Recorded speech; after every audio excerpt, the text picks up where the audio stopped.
So நானே சொல்லிட்டேன் bro, ஒரு மார்க்கெட்லாம் நான் பெருசு பண்ணிட்டு உங்களுக்கு சம்பளம் தர அளவுக்கு ஒரு இதெல்லாம் வந்துடுச்சுன்னா நீங்கள் எனக்கு பண்ணுவீங்களா அப்படின்றது தான் கொஸ்டினாக இருந்துச்சு. அப்போ சொன்னார், நீ மார்க்கெட் பெருசு பண்ணிட்டு வாடா, நான் பண்ணுறேன். நான் என்ன நினச்சேன், ஒரு கொஞ்சம் வருஷத்தில் கொஞ்சம் படத்தில் இது நடக்கும், அப்போது அஸ்வத்தோட நம்ம ஒரு படம் பண்ணுவோன்னு. ஆனால் அது ஒரே படத்தில் நடக்க வச்சது நீங்கள் தான். இந்த ஓமை கடவுளை வந்து எழுதிட்டு இருக்கும் போது நாங்கெல்லாம் ஒன்றா டிஸ்கஸ் பண்ணிட்டு இருப்போம்.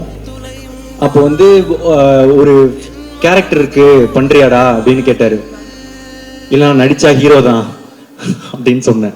இந்த காதல் படத்துல வரும்ல, இந்த வில்லன் ரோலு, அமெரிக்கன் மாப்பிள்ளை, இதெல்லாம் ஓகேவா அப்படின்னு கேட்கும் போது, இல்லை நான் நடிச்சா ஹீரோ தான், அந்த மாதிரி ஒரு குருட்டு நம்பிக்கையில அப்போ நடிச்சா ஹீரோ தான் அப்படின்னு சொன்னேன். என்னன்னா அப்போ வந்து கோமாளியும் வரல, எதுவுமே வரல என்ன. ஆனா அவரு எதுவும் நம்பினாரு, பண்ணுவான் போல அப்படின்ற மாதிரி ஒன்று இருந்துச்சு. அதுக்கப்புறம் வந்து ஒரு கோமாளி நடந்துச்சு. அதுக்கப்புறம் லவ் டுடே எடுத்து முடிச்சுட்டு காமிச்ச போது அவருக்கு பிடிச்சிருந்துச்சு. அப்போ நான் சொன்னேன், ரிலீஸ் ஆகலை, இன்னும் ரிலீஸ் ஆகிறதுக்கு முன்னாடி கேட்டேன் வந்து, எனக்கு ஒரு படம் நீங்கள் டைரக்ட் பண்ணுவீங்களா? சரி, கொஞ்சம் எனக்கும் கொஞ்சம் நியாயம்லாம் இருக்கு. எனக்கும் தெரியும் அவர் வந்து ஓமை கடவுளை வந்து சூப்பர் ஹிட்டு.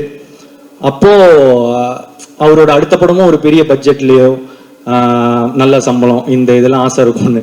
ஒரு ஃப்ரெண்டாக நானும் வந்து அதுதான் ஆசைப்படுறேன், அவருக்கு ஒரு பெரிய பட்ஜெட் படம் அதெல்லாம் கிடைக்கணும்னு. ஸோ நானே சொல்லிட்டேன், ப்ரோ ஒரு மார்க்கெட்லாம் நான் பெருசு பண்ணிட்டு உங்களுக்கு சம்பளம் தர அளவுக்கு ஒரு இதெல்லாம் வந்துடுச்சுன்னா நீங்கள் எனக்கு பண்ணுவீங்களா அப்படின்றது தான் கொஸ்டினாக இருந்துச்சு. அப்போ சொன்னார், நீ மார்க்கெட் பெருசு பண்ணிட்டு வாடா, நான் பண்ணுறேன் அப்படின்னாரு. அப்புறம் நான் என்ன நினச்சேன், ஒரு கொஞ்சம் வருஷத்தில் கொஞ்சம் படத்தில் இது நடக்கும், அப்போது அஸ்வத்தோட நம்ம ஒரு படம் பண்ணுவோன்னு. ஆனால் அது ஒரே படத்தில் நடக்க வச்சது நீங்கள் தான்.